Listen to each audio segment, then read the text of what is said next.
Hello, and welcome to the Fresh Air Sci-Fi Show. I'm Joe, And I'm Dave. and tonight we are going to be discussing another thought experiment.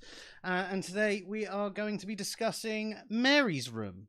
Now, Dave, do you want to take away what Mary's Room is about? Yeah, it comes from Jackson's 1982 paper Epiphenomenal Qualia. Hang on, I've got it written here. Yeah, Epiphenomenal Qualia. And it's a philosophy of mind experiment and also to do with physicalism. It's an argument that shows physical facts or attempts to show that not all facts are physical facts. And let me call it up here. So, I mean, just before we go into that, just explain quickly for anyone who's not aware what physicalism actually is. Okay, physicalism is the idea that all facts about the universe are physical facts. There is nothing over and above the physical when it comes to the universe. So there's no supernatural,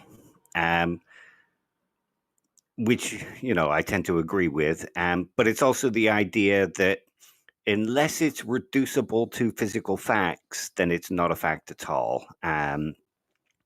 Everything can be explained through scientific terms and things like that. Right. Okay, fair. I generally tend to agree with that mostly, but I don't think it's the only way to describe things. Right. I think, well, everything, like, take for example something like a hurricane. Mm-hmm.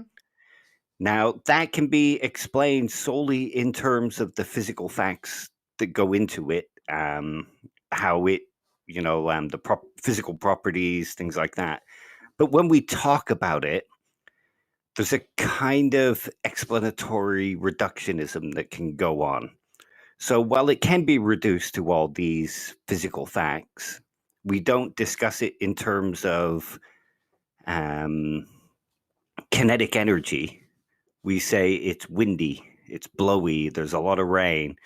We don't describe the physical facts of the rainfall. We describe it in terms of the phenomena. That's fair. Would you say though that the phenomena are a short way of describing those physical facts? Yes. Right. Fair. But the phenomena itself is a fact in and of its own right, so to speak. Cool. So let's get on with this thought experiment then and see how it tries to disassemble thoughts on a purely physicalist world. Okay, it kind of, in Frank Jackson's paper, he kind of puts it in two parts. There's actually two thought experiments in there. And it usually starts with Fred's red thought experiment, which I will cover in a sec. And then it goes into Mary's room, but I think it sort of works the other way around slightly better. So I'm going to do it the other way around slightly better. I'm going to do it the other way around. And it will be slightly better. Yeah. Okay, so Mary's room thought experiment is this, and I've copied this straight from his thing. Mary is a brilliant scientist who is, for whatever reason, forced to investigate the world from a black and white room via a black and white television monitor. She specializes in the neurophysiology of vision and acquires all the physical information there is to obtain about what goes on when we see ripe tomatoes or the sky, or use terms like red, blue, and so on. She discovers, for example, just which wavelength combinations from the sky stimulate the retina, and how exactly this produces, via the central nervous system, the contraction of all the vocal cords and expulsion of air from the lungs that results in the uttering of the sentence, "The sky is blue." It can hardly be denied that it is, in principle, possible to obtain all of the physical information from a black and white television. Otherwise, the Open University would, of necessity, need to use color television. What will happen when Mary is released from her black and white room or is given a television monitor? Will she learn anything new or not. So this is, she'll experience color for the first time. So she understands all the thing about the wavelengths and things like that. But if everything is black and white to her, she won't necessarily have learned the physical facts more, but she'll have an additional experience of actually seeing the color and things like that. Yeah, so she'll know what it's like to experience red. She'll know the phenomenological aspect of red, which you cannot learn from merely from looking at the physical facts. And would some argue that the experience is a physical experience in itself? Well, it is. It comes from within physical, but it's a phenomenological experience, isn't it? It's rooted in the physical world, obviously, but it's not necessarily what we mean when we say physical facts. It adds an additional layer to it, doesn't it? So it's basically our mind adds an additional layer of processing that may not be completely tied to these physical facts. Yeah. If we think about Thomas Nagel's argument, what it's like to be a bat, um, we can learn everything, all the physical facts about a bat, all of its physiology, all of its biology, and everything like that. But could we ever truly know what it's like to be a bat, what it feels like to be a bat? No, no. Again, that's back to the actual experience of it. I mean, you could even go. Uh, it's I can't ever know what it's like to be you. Really, there's certain things that we could experience and have the same experience, but even then, we don't know if we're actually interpreting it in the exact same way. If I was to pick up this glass and have a drink, I like the flavor, but you might not. So you're having a different experience of the exact same thing to me. Yeah, and would the neurophysiology be different between us that creates that different experience, or would it be the same? Like our brains are mostly the same, so when we see something, but there are people who have the same neurophysiology that might see red slightly different for whatever reason. Yeah, and I suppose ultimately we don't really know if everybody does actually see things like color in the exact same way, because we can't really put our our brains into attached to someone else's eyes. So yeah, we don't even know if our individual experience of things that we all agree on, like red is red, and for a non-colorblind person, obviously. But yeah, yeah, interesting. So that would indicate that there is obviously something a little bit more. But would someone then make an argument that that's still physical stuff happening in your brain? Yeah. Um, but again, okay, the idea behind this isn't that stuff isn't reducible to physical activity in the brain creating these experiences. Um, so the materialist view isn't really in danger because the materialist view argues that everything comes from the material, whereas the physicalist argues that the only facts about the universe are physical facts. Which is, I know it doesn't sound that much different, but there is a little bit of nuance there. Yeah, no, that's fair enough. So And the with best way I can put it is ontologically, everything is physical. Um, so your brain and your mind is ontologically physical. It is what creates the experience.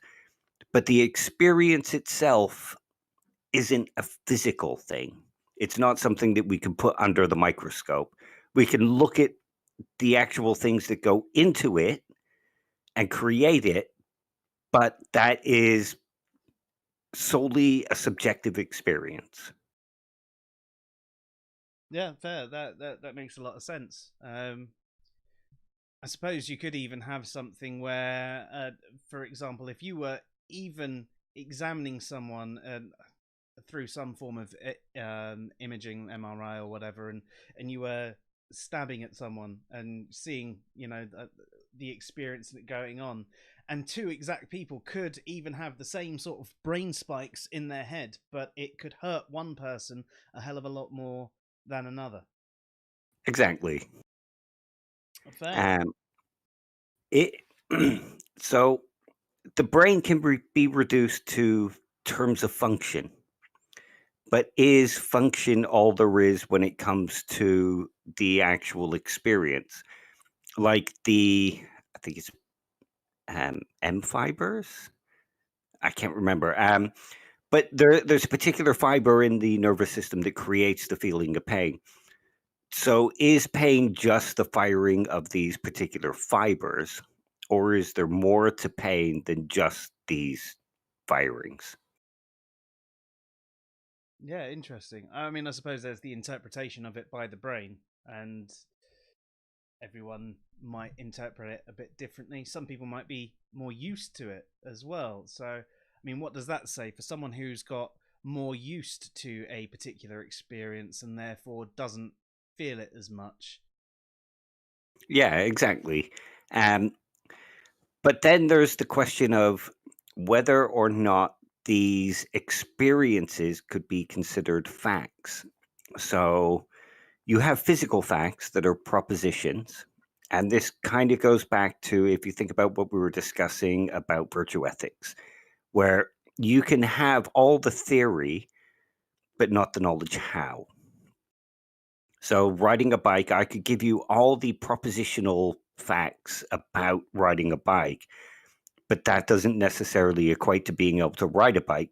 Riding a bike is knowledge how. So, is knowledge how a fact or Yeah, yeah. I mean, it's a lot of it is one of yeah. It's complicated, isn't it is? it? And that's what's known as the ability hypothesis, where mm, um, Mary does actually learn something new, but it's not a fact that she learns. It's not knowledge of, it's knowledge how. So mm, she has knowledge of how to recall what it looks like to see that color.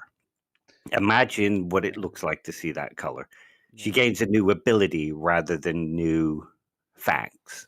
I suppose it actually on the imagine point, it'd be really hard to imagine what a color actually looks like based on, oh yes, well the light comes in at this sort of frequency, and you're like, cool.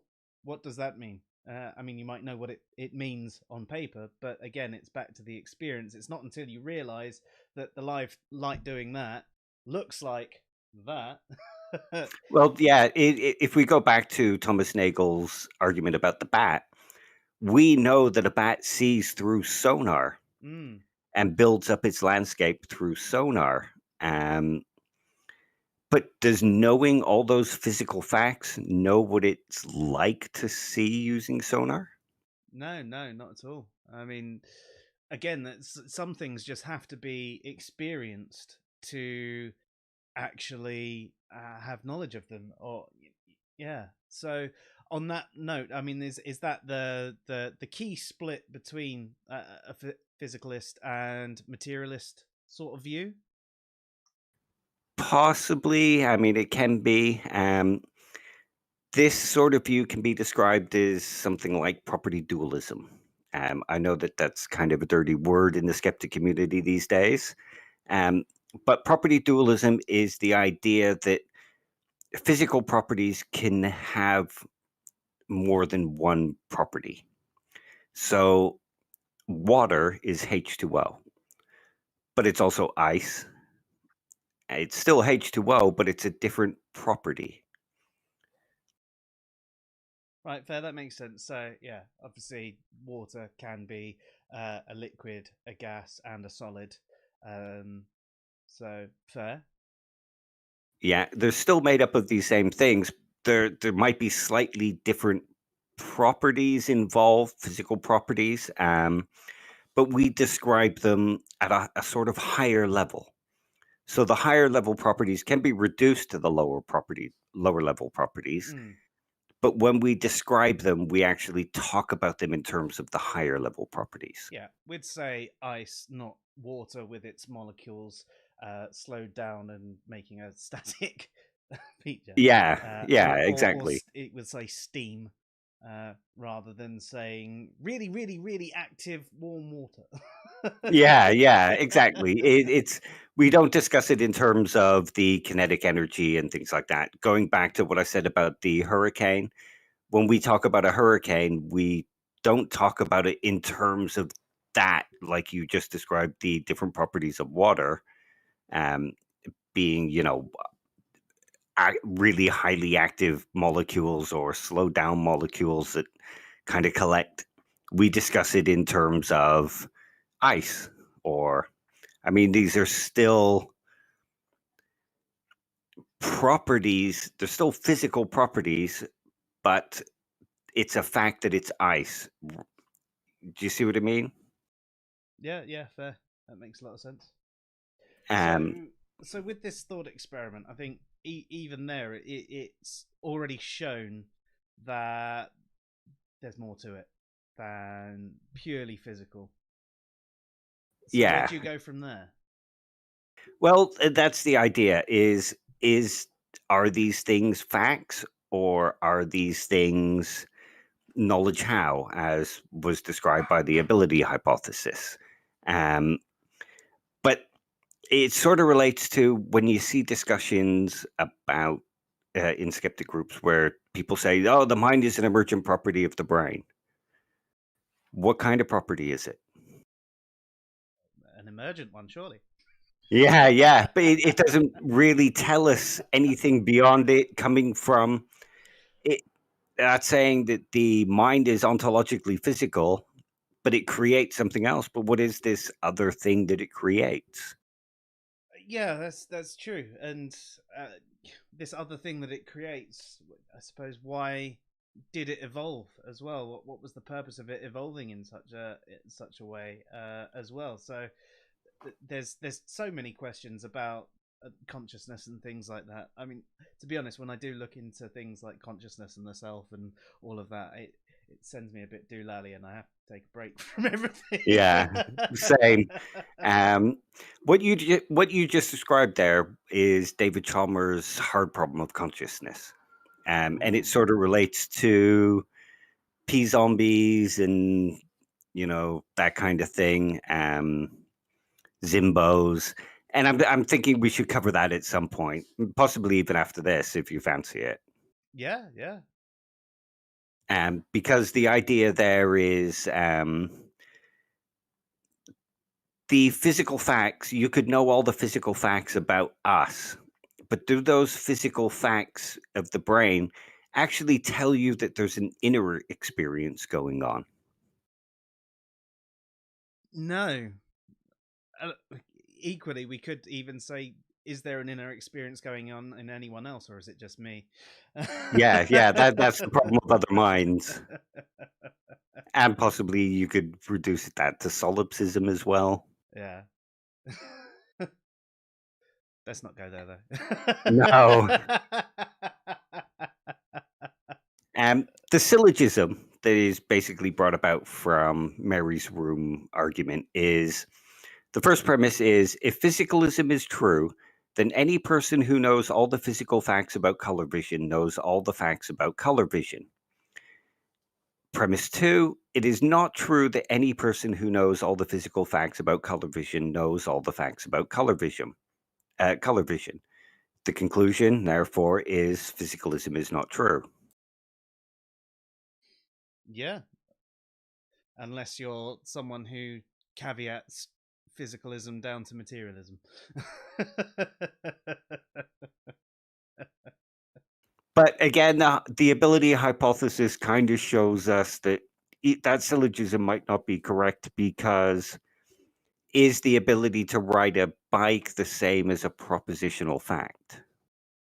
Yeah, I was thinking about this earlier when you said it. I mean, I would see knowledge how, in a way, as a form of a fact, because it's something that is true. Riding a bike is you get the facts about riding a bike, and then the experience almost backs up those facts. But yeah, it's hard. I mean, there's no such thing as really as a subjective fact, is there? But that's sort of what it is. I suppose it's the same like things like like taste.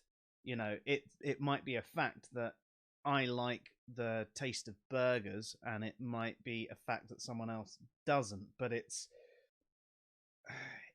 so that's the same thing with the experience of riding a bike. Once you've learned to do it, you've learned something that is definitely true uh, for yourself, but it's not necessarily something that you can give someone else. It's different to a standard fact, an objective fact, which is again the theory behind riding a bike and how all of the things work.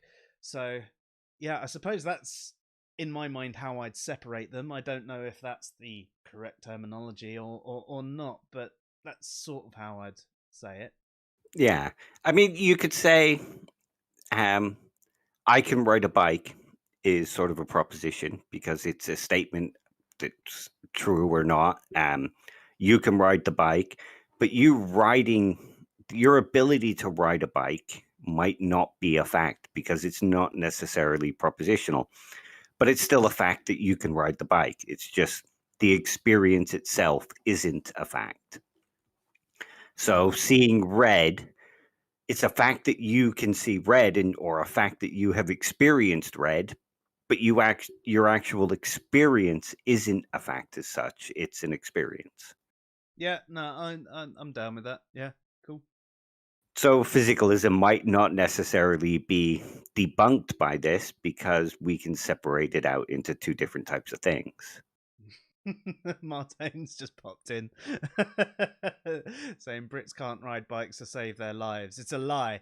I'll have you know, everyone in London is very good at drunk riding a bike. Thank you.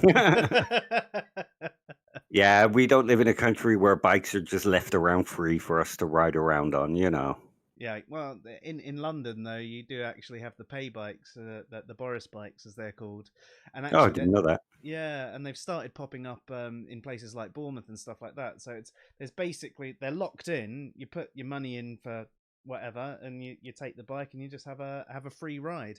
It's actually quite a good idea. Although cyclists around London with how busy the traffic is a nightmare, and perhaps they should do something like that a little bit. You want to race me, Martin? Do you? Feel free. You'll win. I am fat and have bad knees, but I'm up for it. All you need to do is buy yourself a plane ticket and get your ass over here.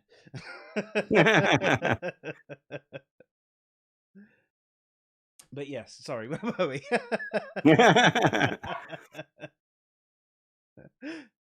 Yeah, so the question kind of becomes, are there facts over and above physical facts? And personally, for me, I would say yes. I would say that they can be reduced to the physical properties, but they're not necessarily the physical properties themselves. Not in terms of explanatory power.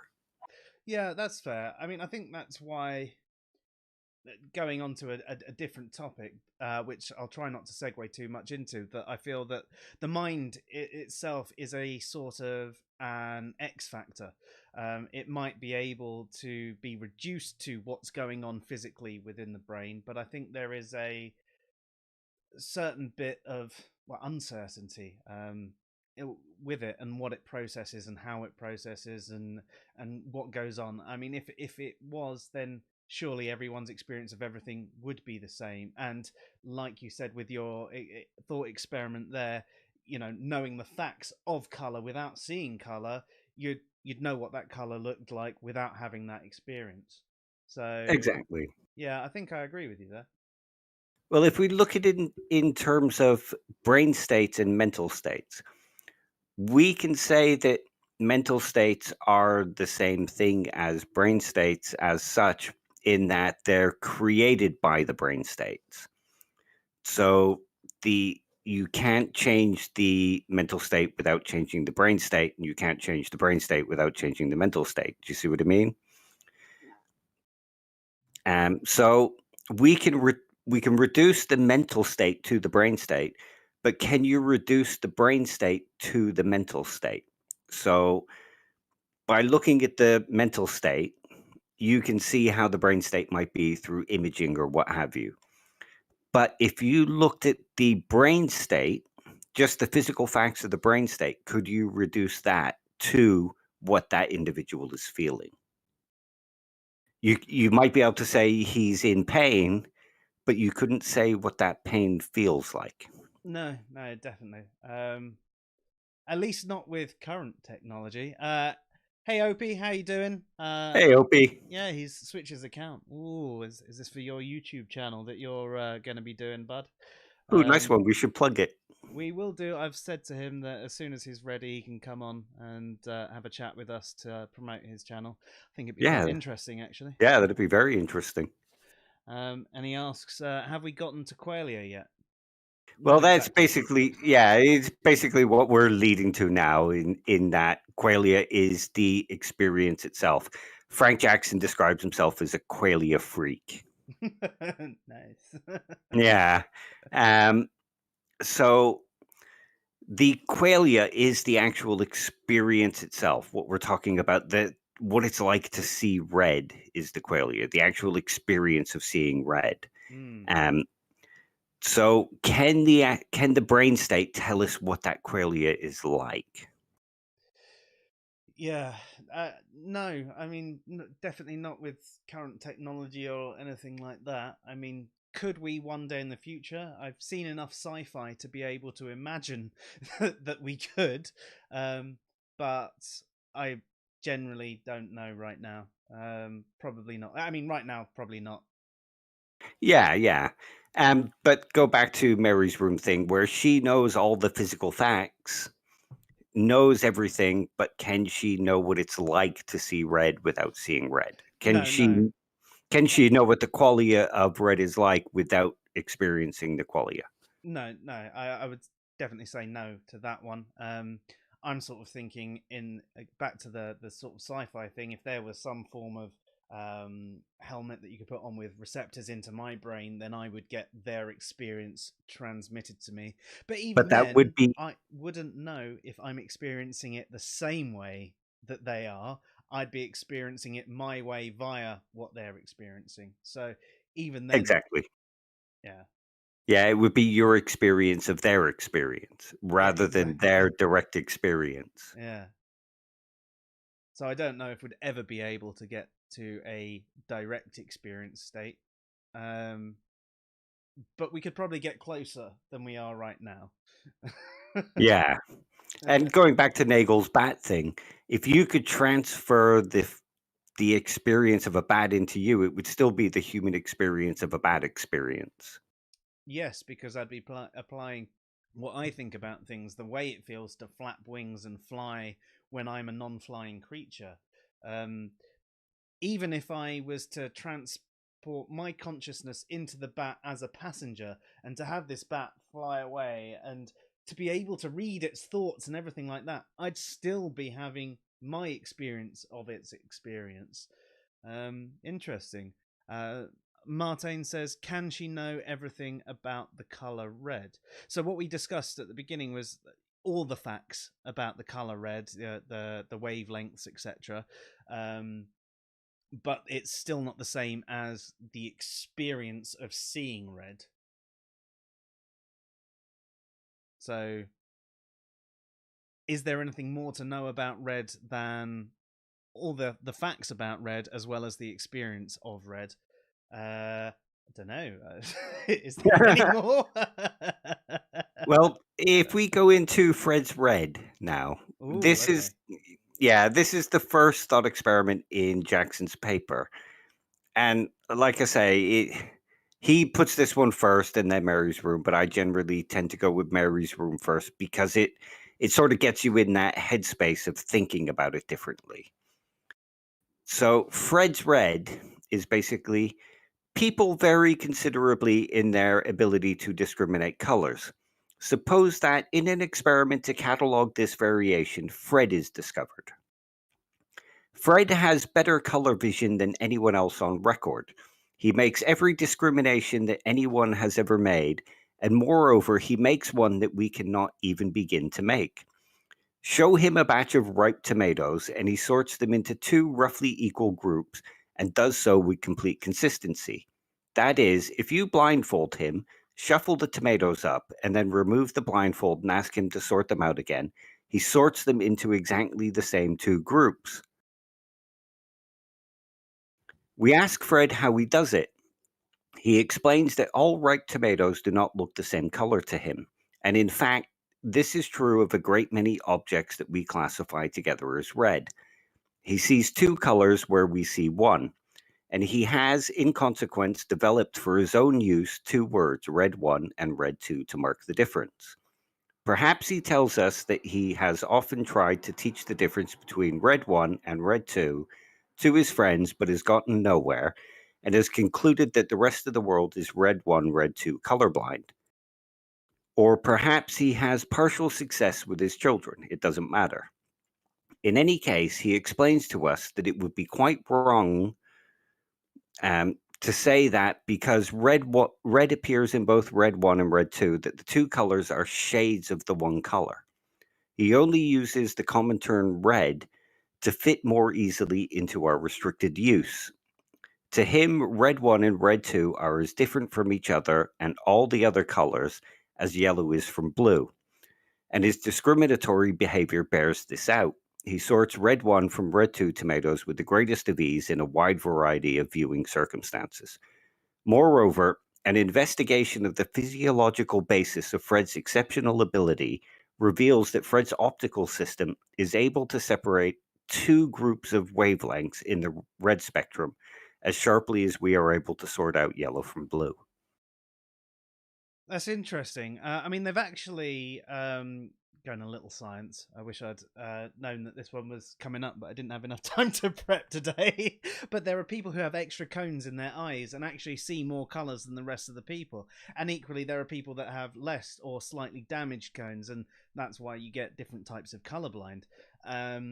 So I mean, Fred in this example could actually be one of those people that has the extra cone, so he has a different experience of color, and maybe the tomatoes actually do have a slightly different wavelength, and it's not a different shade; it is a different color to him. Yeah, I see what you mean by having the conversation this way round as well. It almost doesn't make sense to have something like this, which seems as detailed as it does before, like the Mary's room. The 'Cause very vague Mary's room. yeah, I mean, Mary's room's quite basic in comparison to this. Um, so right, um, yeah, very interesting. So he's got a completely different experience of color, like anyone who has more cones in their eyes would have a different experience of color. Interesting. Yeah, so does knowing all the physical facts about him having these extra cones or however it works, can that tell us how he sees that color red? No, I mean, all it tells us is that he experiences it differently. Although, flip side, the other way round, one of my friends is colorblind. In fact, a couple of them are, but this particular one, we he showed me sort of like a color chart, and he showed me sort of like, this is what you see and this is what I see.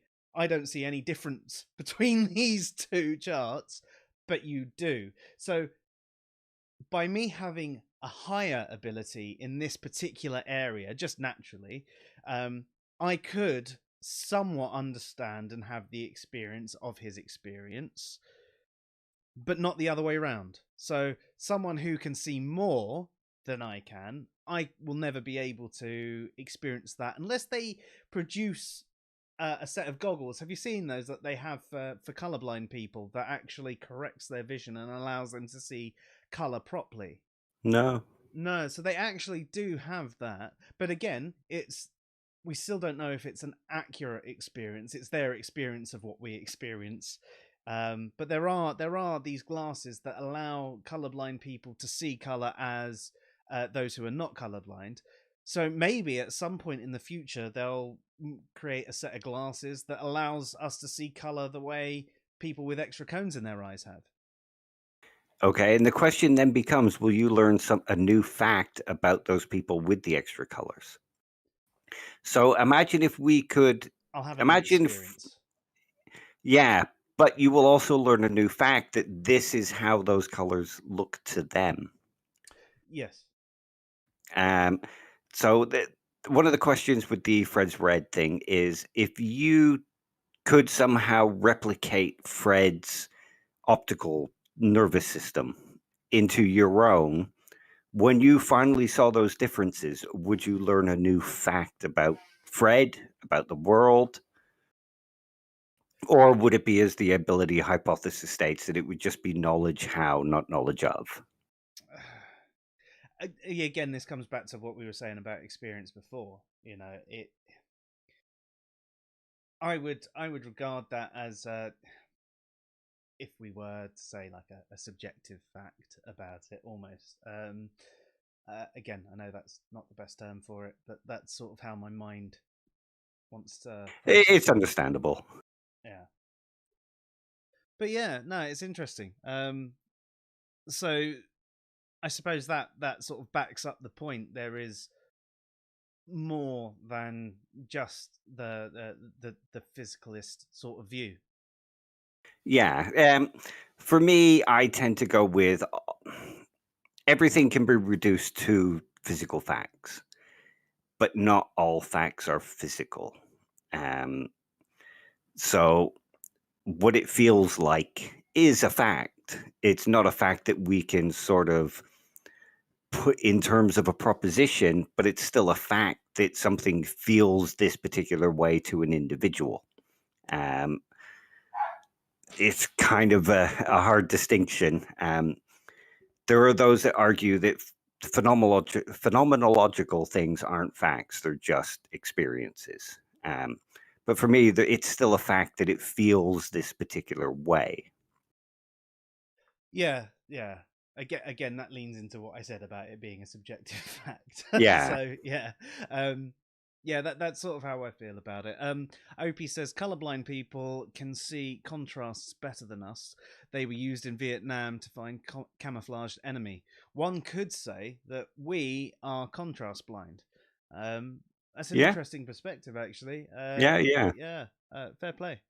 Um, Again, you know, we don't have their experience of color. So like I was saying, even though my friend who was colorblind that showed me this chart, and he goes like, these two look the same to me, but I know they look different to you. um I still don't see his experience. So he might have had a very clear sort of line between this gradient, whereas to me it would have probably been a lot smoother. So yeah, interesting. Yeah. Well, here's another one to sort of complicate it that little bit more. That's Just what we because I like like. doing, yeah, just because I like doing these kind of things. If we look at the brain in terms of function, so feeling pain is a function. Um, the experience itself is a function. Now, if you think about a clock has a function, doesn't it? Rad, um, but it can be expressed in multiple different ways. It's um, multiple realizations, basically. You can have a digital clock, you can have a grandfather clock, all of these different kind of things. Now you can reduce that clock down to its physical parts, what makes the digital watch face glow, tick, computer chips or say dials and levers. But that doesn't it tells us how the clock works, but it doesn't tell us what the clock does. No, that's true. And I suppose someone who had never experienced a clock, say we were to bring a caveman out of time, would look at it and go, well, they'd probably just go and smash it. But the equivalent of what the fuck is this? Um, Yeah.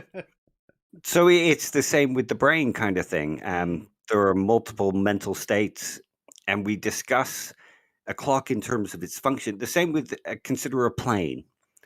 There are multiple types of planes, and you can reduce them down to jet engines, props, all these kind of things. But when we discuss a plane, we don't discuss it in terms of the props or the jet engines, or we discuss it in terms of its function.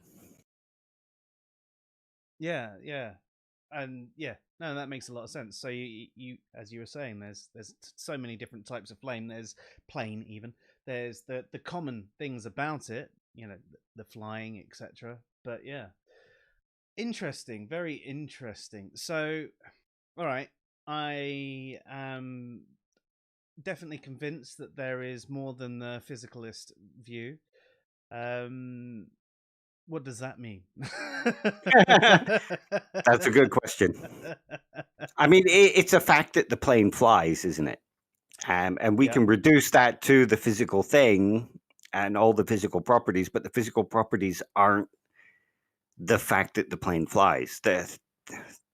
Um, they go into making the plane fly, but they're not the fact that the plane flies. The fact that the plane flies is a phenomenological thing. So if we bring this back to, I was trying to segue around it earlier, but I just have to ask now. If we were to take the physicalist view, that would be the whole hard determinism sort of thing. Um, so would we say that with a materialistic view, there is a little bit more room for at least some form of free will? I'm not really sure, to be honest. Hmm. The materialist view of the mind would be something that's epiphenomenal. So these extra properties of experience come along with the physical things. Right. Like you often get people who say things like, well, material can't produce consciousness because consciousness is something else. Well, I kind of disagree with that. I think that though there are phenomenological facts and we experience the world phenomenologically, I shouldn't be saying this word that much. I'm bad at it. Every time you say it, I just want to go do do do do do do. I, um, but I think all these things come along from the material to produce, like the function of the clock is produced by the material elements. It's just that the clock isn't the material elements in and of itself. Okay, interesting. So, I mean, you mentioned there the materialistic view was epiphenomenological. Yeah. So, what view would give the mind a phenomenological sort of thing? Well, generally, I mean, you could look at it in terms of either substance dualism, where the mind is a separate substance to the physical substance of the body, something like Descartes put forward. But I'm not that kind of dualist. I think that's nonsense. Um, but if you think of it in terms of property dualism, where the physical property is ontologically what it is, but over and above that, there is another property, which is the phenomenological property. Yeah, no, that's fair. I mean, it's just one of those things because I don't think we're ever going to get an answer on this, at least in my lifetime. But I do think that we actively reflect on our experiences and knowledge, and we put things into practice based on our what we're thinking about, and it's not purely just cause and effect, etc. But it sounds like a purely materialist and physicalist sort of take on things would be more deterministic than the way I feel about things. Well, the problem there is if you're going to argue that, um, then you would have to explain how the mental properties can affect the physical properties. Um, so, like, if you if you're on a bus and it's coming to your bus stop, and you get up and ring the bell and stand up and go to the front, is it the physical properties that have created the mental properties that get you to do that, or does your experience of the world create the mental property, which then creates the brain state? which alters everything and then creates the new brain state. How does the mental state interact with the physical state, the brain state? Yeah.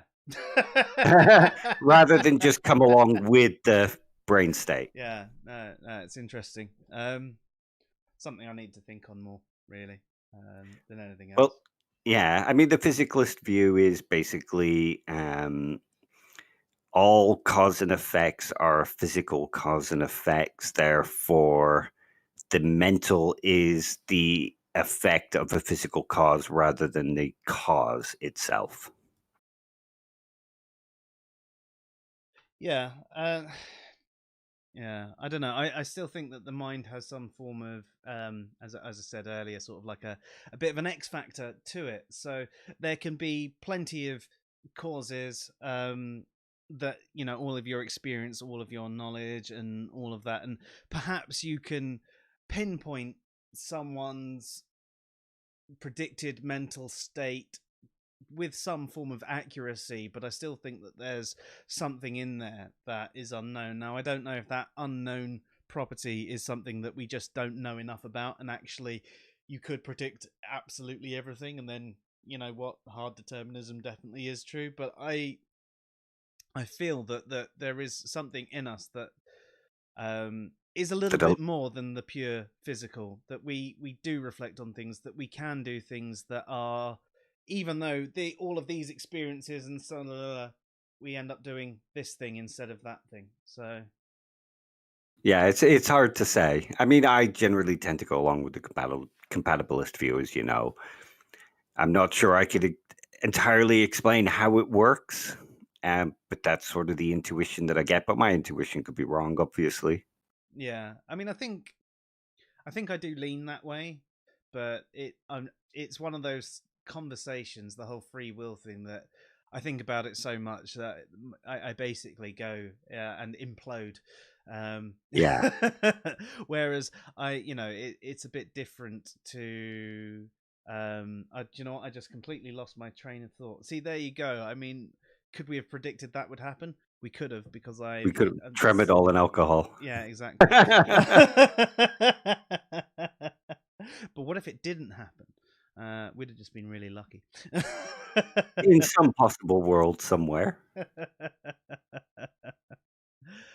So Alan says the clock is an instrument for measuring time, but not time itself.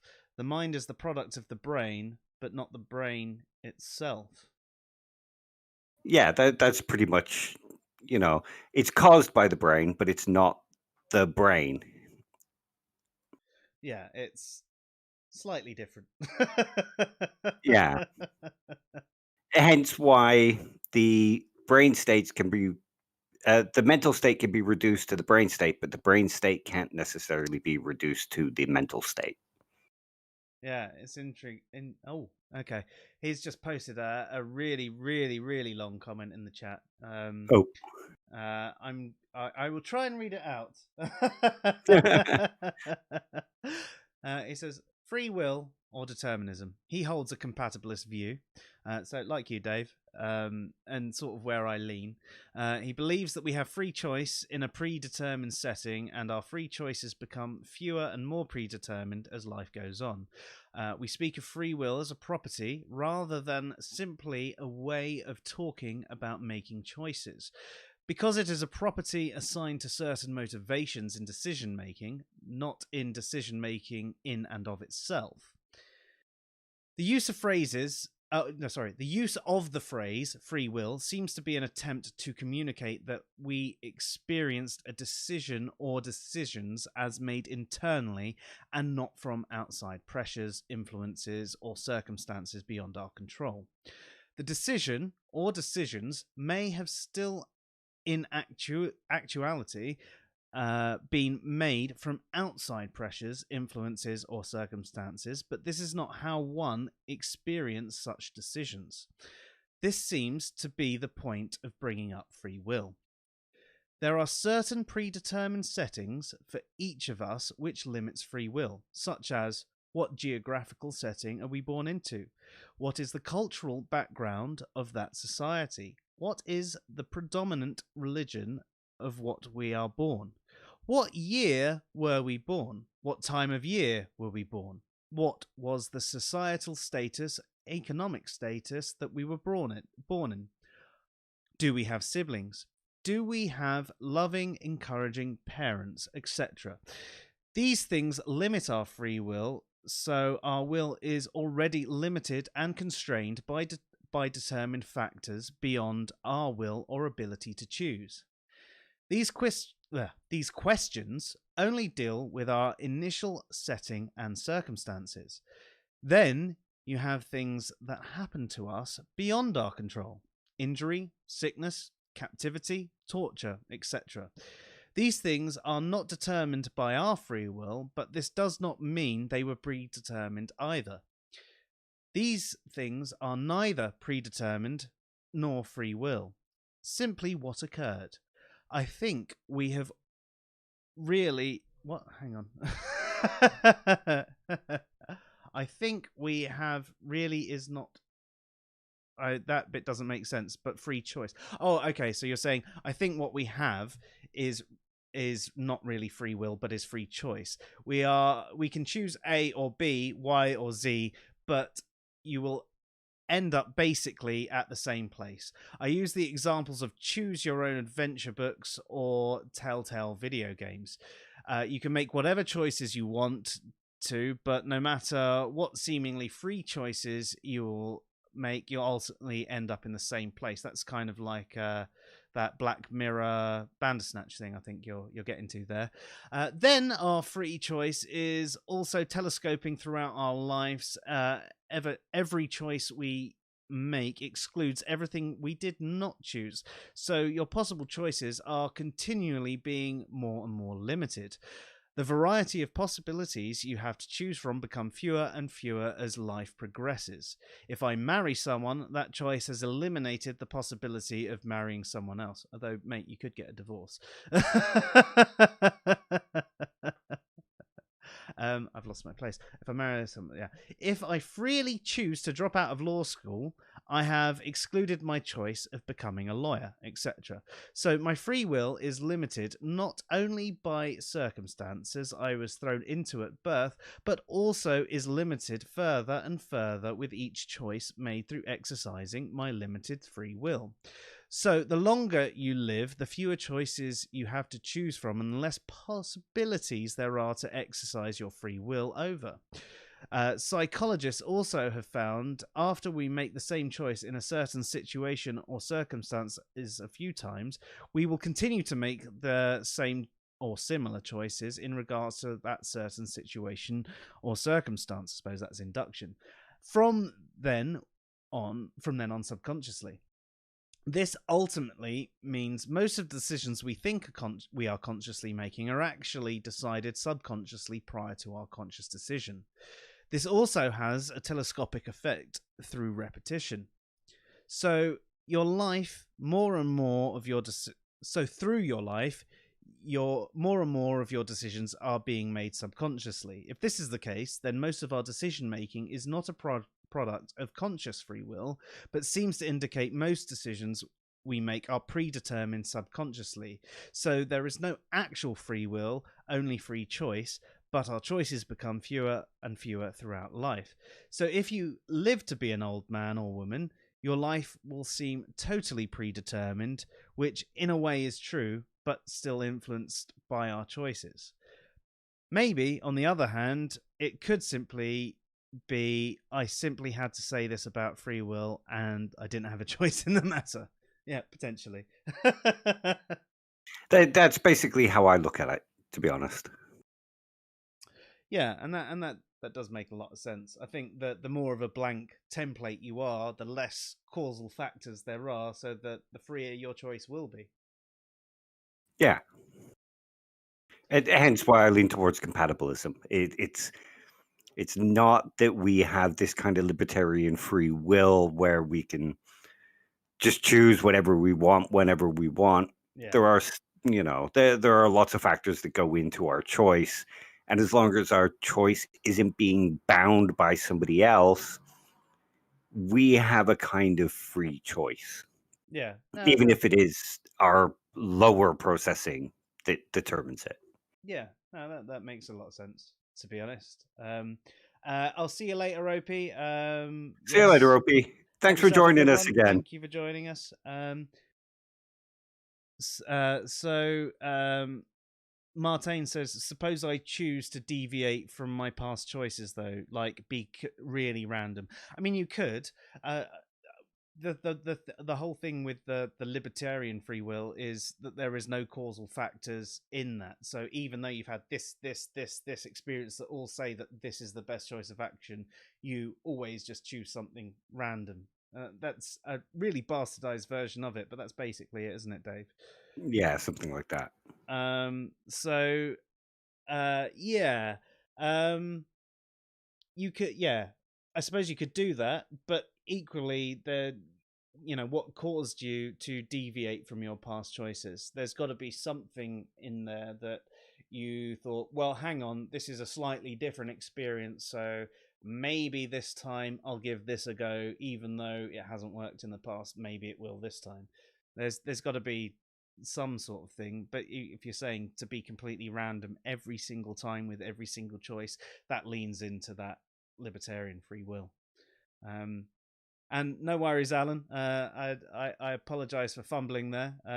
It's really hard to read text when you're on a lot of painkillers.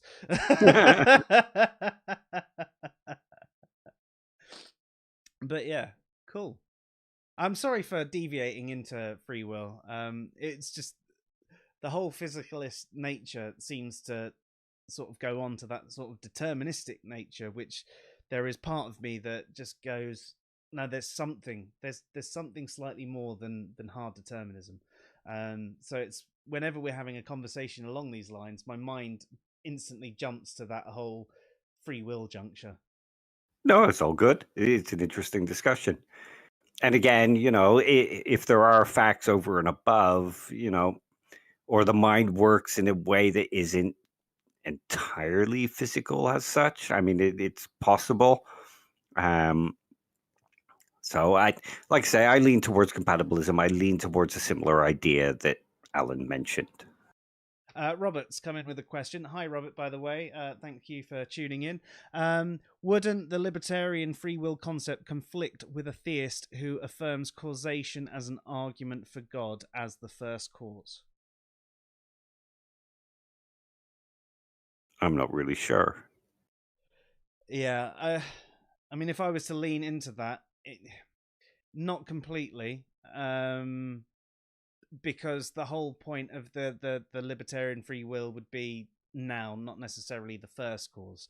So all of these things happened to bring the world as it is and make us as we are, but then they'd say you're completely free at that point to do whatever you want. So I don't think libertarian free will is in conflict with theism. In fact, I think it is generally where most theists would actually sit, because they believe God has given you complete free will.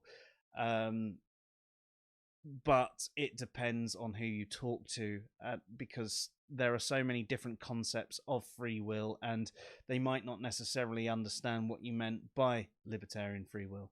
And as Martin says, libertarians are an affront to God. I mean, even among theists, there is discussion about exactly what libertarian free will is, really.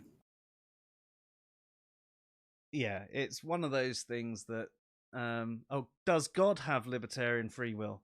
Not according to the actual arguments where God can only do what is in his nature.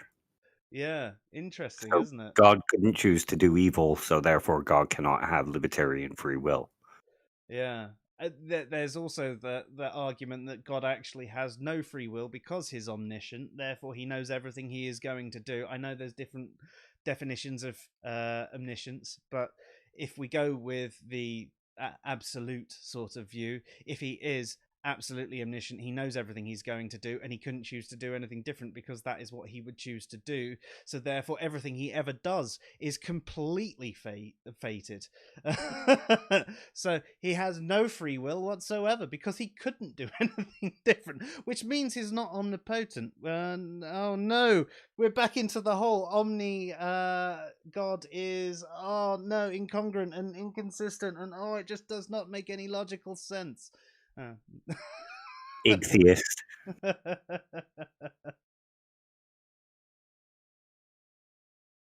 Well, yeah, I hope that answers your question, or maybe it needs to ask more.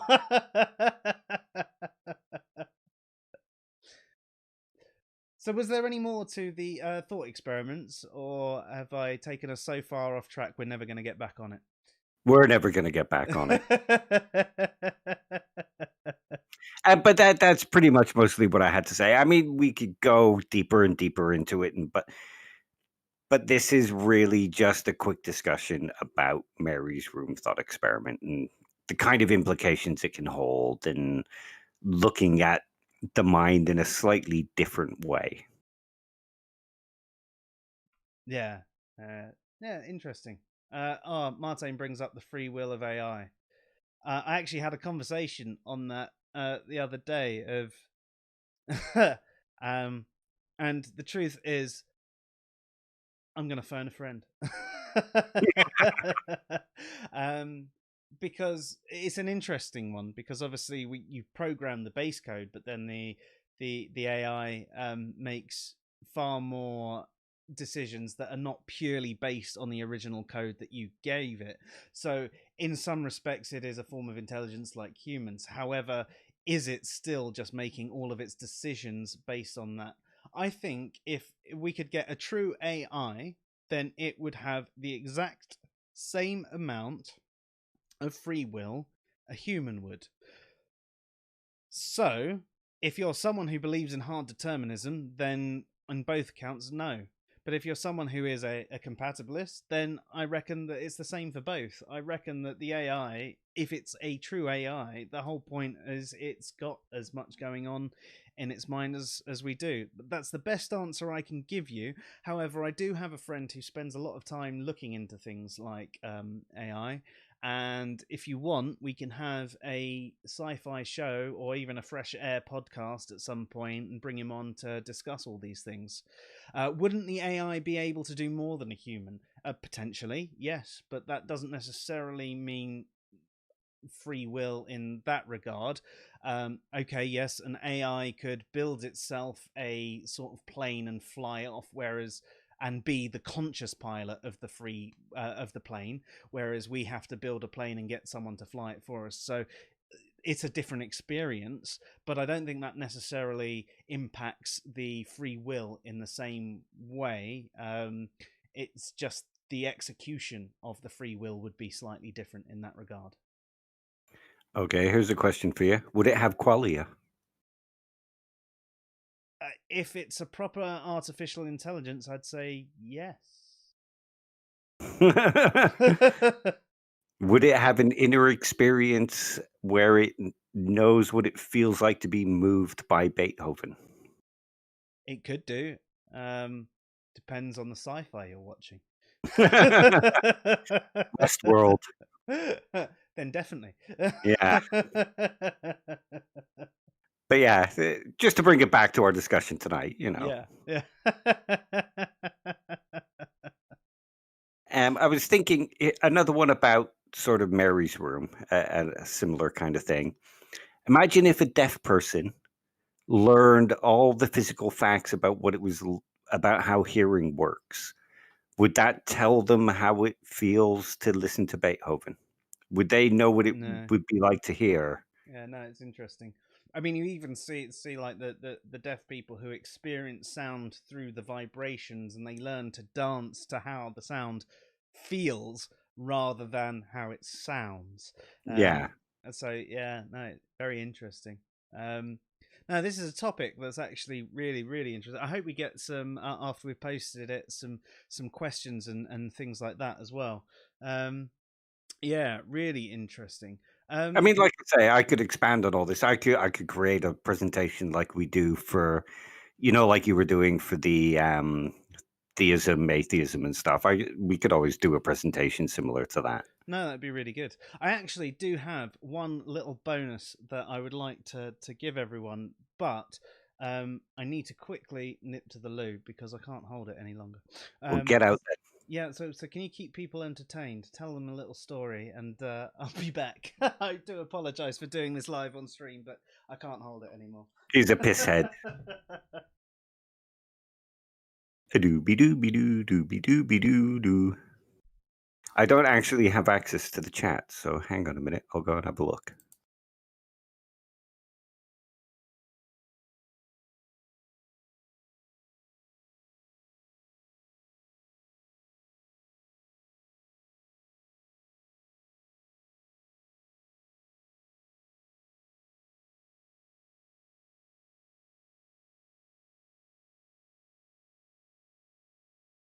Oh, I see. Martine's on Twitch. Hello, I can see the Twitch chat now. Yeah, so if anyone wants me to go deeper into this, just let me know. I'm thinking for the next one, possibly go into Chalmers P Zombies argument and Daniel Dennett Zimbo's argument, if anybody fancies that. It'd be another thought experiment, but again, another quick discussion on consciousness and stuff like that. Ooh, yeah, baby. Deeper, deeper. But yeah, the philosophy of mind is an interesting thing. And as far as I know, Joe wants to do one on morality at some point. He's got all slides and everything made up, so... Sorry about that. Dearie me. So I apologise for doing that. I haven't done it before, at least when we've been streaming. Get a bottle. Well, you see, when we're doing the podcasts, sometimes that happens. But there's no cameras going on there. So I was just there like, yes, I'm listening to you. I'm all right. I lie on the bed. The bog's like right there, so... So Robert says he's missed the whole discussion. What was the conclusion? Would she have learned a new fact? So that was going back to our saying the experience. It's sort of like a subjective fact. That's the way my mind processes it. But you said it a little bit more eloquently than me, didn't you, Dave? Yeah, probably. But yeah, I think that new facts are learned in that it's what things feel like is a fact. It's just not an expressible fact in terms of a proposition as such. Fair. Alan says he can't wait for the morality show, and we've been talking about it for the last couple of days about that. Yeah, we were having a conversation. So I posted an article about morality, agency, and intent, and the effect that not having free will would have on morality, which was a follow-up to my article on Does Morality Have a Purpose? Basically, I've done a lot of looking into morality through different lenses and a lot of discussions with Dave on this matter. So we are going to have a show which I think it was last year I started creating these morality cards. It was suggested by Josh that we have like quick, simple things. So I started creating them. I did them in PowerPoint as, they were just going to be little memes when someone makes a statement about morality, I could say, well, I mean, this is the answer. I mean, on Twitter, you're limited by so many characters that it's just nice to be able to go, well, there's your answer. It's part of the reason why we do a lot of the articles that we do and the videos we do as well, because so many philosophical concepts are far too in-depth and to be had on places, especially like Twitter with the character limit. And it basically is going to be a review of the slides to see if that we need to change any of them, and to have any of the make any changes, and to address any objections that we have to it. Now, Alan, I meant to contact you on Facebook, but seeing as you're watching right now, I'll ask you if you would like to join us for that particular episode where I take people through the PowerPoint. You're more than welcome to join us live on air. You're obviously available at the times that we stream, which is an added bonus. So if you want to join us, feel free. If not, I understand. No worries. So yeah. And he also says the articles are nice and easy reads, and they're very well spoken, and he appreciates them greatly. Well, thank you very much. That's very high praise. Yeah, he's definitely not talking about mine. Well, yeah, you're a bit more educated than me, Dave. So you know, you use longer words. Yeah.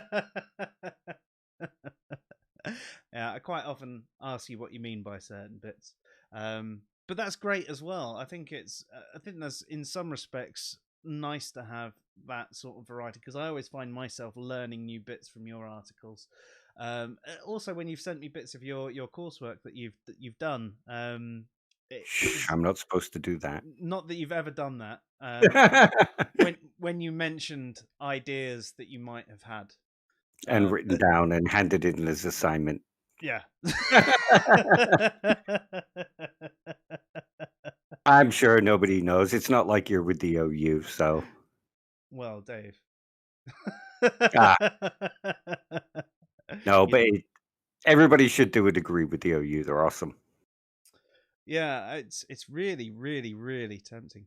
If I had the time and the money, I definitely would love to do something.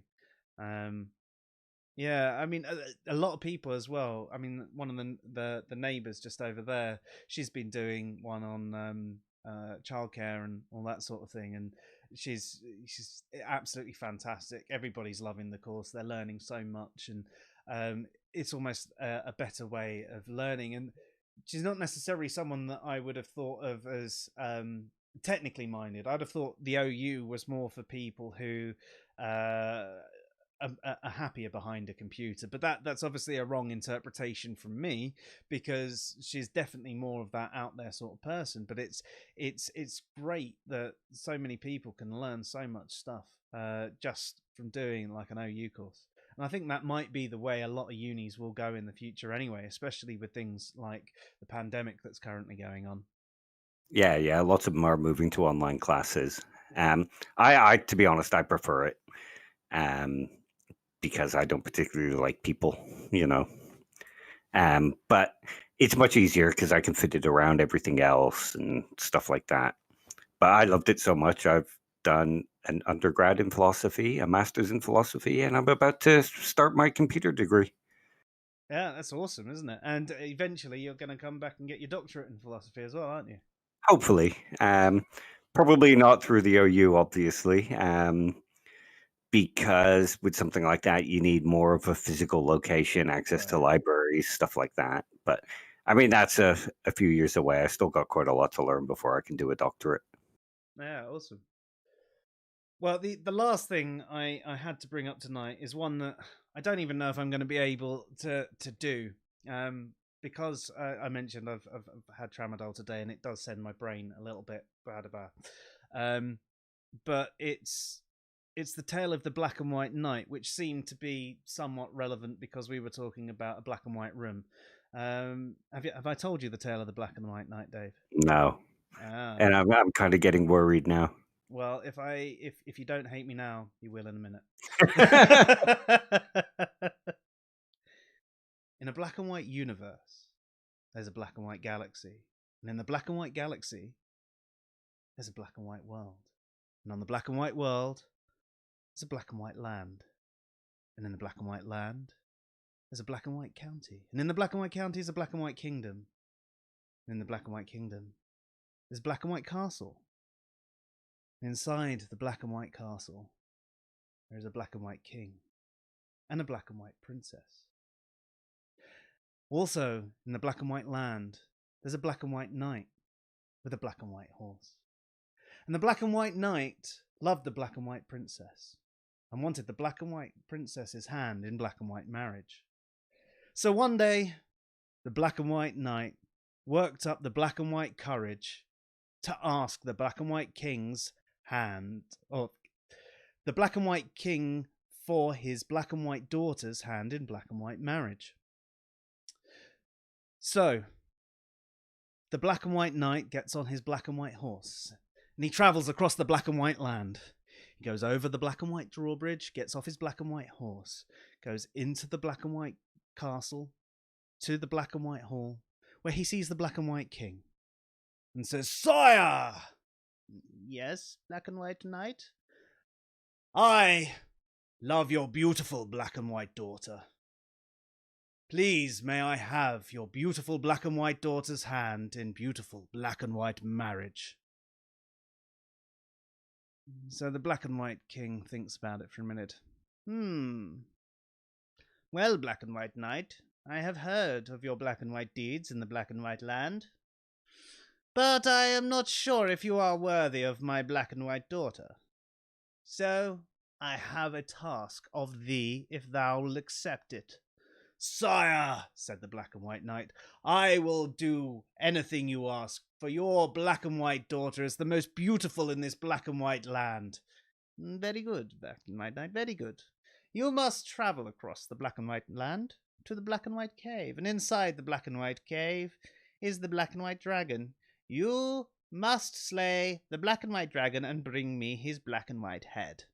"Sire," says the black and white knight, "it shall be done." So he leaves the black and white throne room, goes out and gets on his black and white horse, goes across the black and white drawbridge, across the black and white land, finds the black and white cave, gets off his black and white horse, pulls out his black and white sword, goes into the black and white cave, and battles the black and white dragon.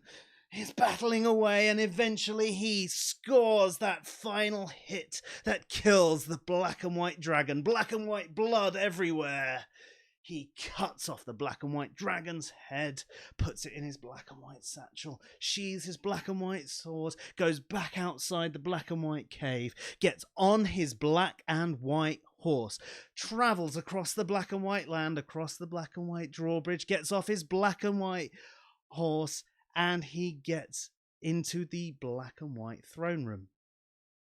He says, "Sire," taking out the black and white dragon's head, "your task has been done. May I now have your beautiful black and white daughter's hand in black and white marriage?" Says the black and white king. "The task you have done is but a noble one, black and white knight, but still I feel not worthy of my beautiful black and white daughter. You must travel across the black and white land and find the black and white swamp monster, which can be found through the black and white forest in the black and white swamp. Once you have done this, then I think maybe you can have my beautiful black and white daughter's hand in black and white marriage." "Sire," says the black and white knight, "thy task will be done." So the black and white knight leaves the black and white throne room, gets back on his black and white horse, goes across the black and white drawbridge, goes through the black and white forest, going in and out through all the trees, finds the black and white swamp.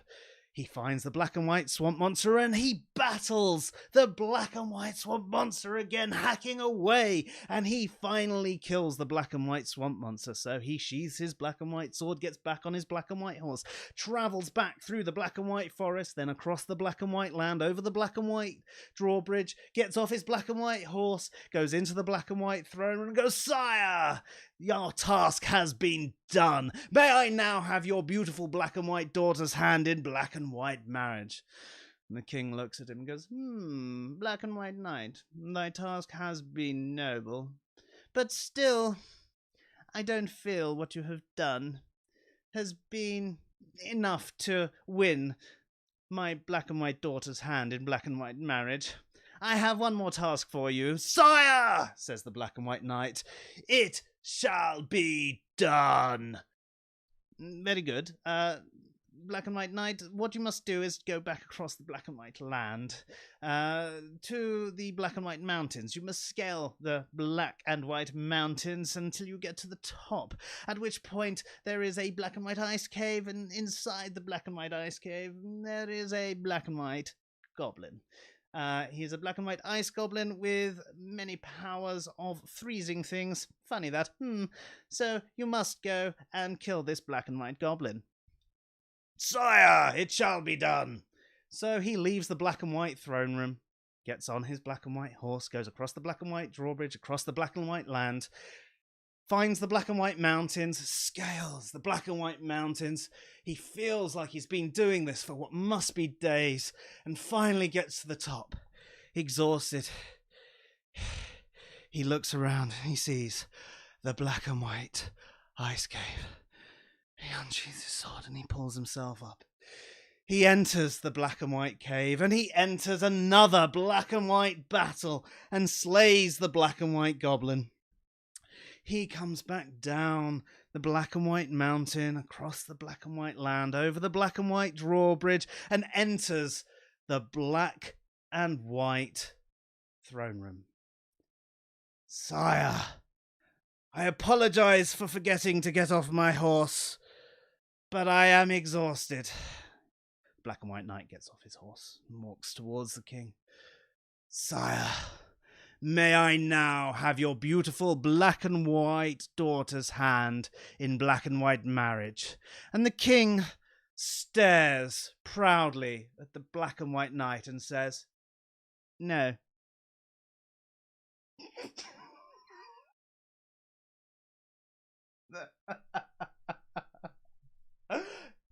Look at his face. Bye.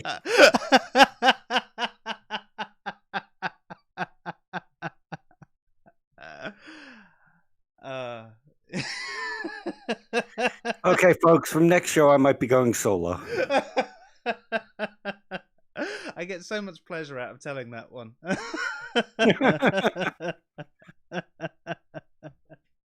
As Alan says, that story has some grey areas.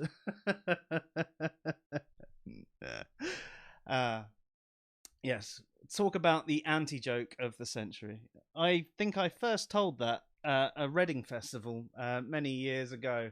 Everybody was awfully wasted, but it was that sort of one where people just sat there and they stared, and then they realised that there was no punchline, which obviously caused them to experience a punchline from the fact that there was a complete absence of one.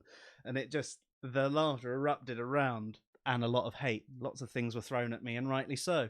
I was going to say, was the punchline a bunch of people lined up to punch you?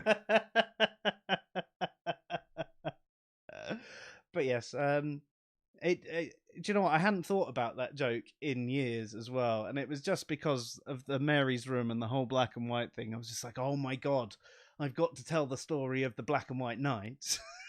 And now you're wishing I hadn't. We're never going to get viewers again, are we? I promise that's the only time I've wasted everybody's time to that level. Yeah, usually it's me wasting everybody's time. At least Martin seemed to enjoy it. Right.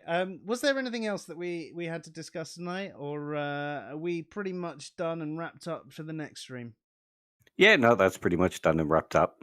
Hopefully people will have enjoyed it and maybe thought of something new, or, looked at things in a different way.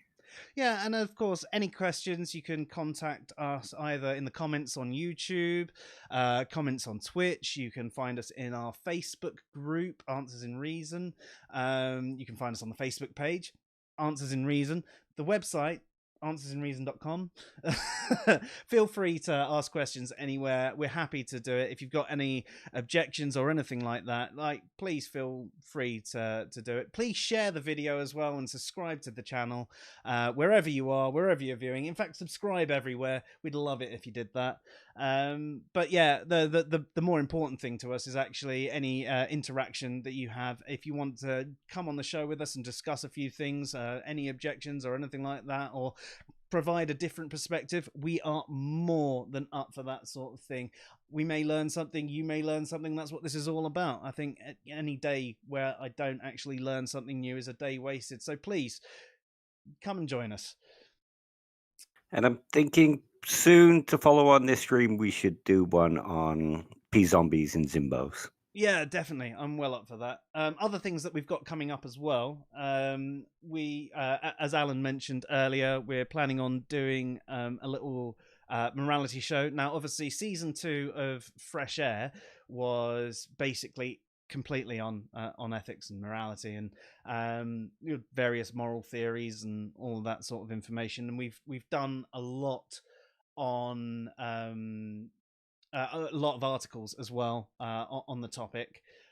But sometimes having this sort of environment might be a little bit more conducive. So, what I would like to do is go through my morality cards, as I mentioned earlier, and also have a few people on with us to provide objections as they come up, and any things of, oh, what about? There are going to be common objections within the morality cards as well. But yeah, hopefully that'll be fruitful. One other thing that we are planning on doing is, I know, Dave, you're not necessarily interested in this one yourself, but we're planning on doing a Dungeons and Dragons called Answers in Dragons, or AIDS. That I've never played Dungeons and Dragons before, but we figured, especially seeing as lockdown is on, we may as well take up the time. The wife is planning on joining us for it too, so that could be interesting. She is going to be fully clothed this time, Dave, so That's why I'm not joining you. Awesome. Well, I don't have anything else. Do you have any final messages, Dave? Nope, that's all good. Awesome. Well, thank you everybody who has been watching, everybody who will be watching, and everybody who has interacted. No, we're not really going with AIDS Martain. Blimey. But it is Answers in Dragons, so that's sort of what it spells. As I said, thank you everybody for tuning in tonight. It's been awesome. It's been nice to actually discuss something a little bit different to the norm as well, and hopefully in the future we'll have some more thought experiments, and as Dave said, we'll be doing the P-Zombies, etc. in the future too. Thank you everybody. Cheers. Good night. Good night all.